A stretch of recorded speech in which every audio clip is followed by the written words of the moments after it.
Hello everyone, good afternoon সবাইকে। আমি মিষ্টি চলে আসলাম নতুন একটা ব্লগ নিয়ে। আর আমার ব্লগে তোমাদের অনেক অনেক ওয়েলকাম। কেমন আছো সবাই? আশা করি ভালোই আছো। তো আজকের ভিডিওটা তোমাদের খুব ভালো লাগবে আশা করি। আজকে আমি ফার্স্ট টাইম বানাচ্ছি তরকা। তো তার জন্য দেখো আমি এখানে ডালটাকে সিটি লাগিয়ে রেখে দিয়েছি, আর পেঁয়াজ, রসুন, টমেটো, লঙ্কা এগুলোকে ভাজছি। প্রথমেই আমি ডিমটাকে ভুজিয়া করে রেখে দিয়েছিলাম। আর এখানে দেখো এই এতগুলো কাজু কিশমিশ আমি খাবো না তরকাতে দেবো ওটাই বুঝে উঠতে পারছি না।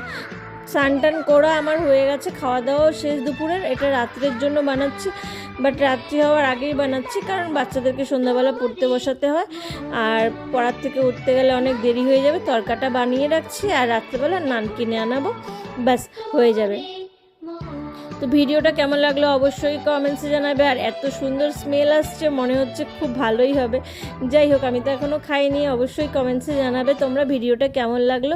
আর তোমাদের কার কার তরকা খেতে ভালো লাগে সেটাও অবশ্যই কমেন্টসে জানাবে। আমার তো তরকা খেতে খুব ভালো লাগে। সবাই ভালো থেকো, সুস্থ থেকো, সাবধানে থেকো। নেক্সট ব্লগে দেখা হবে।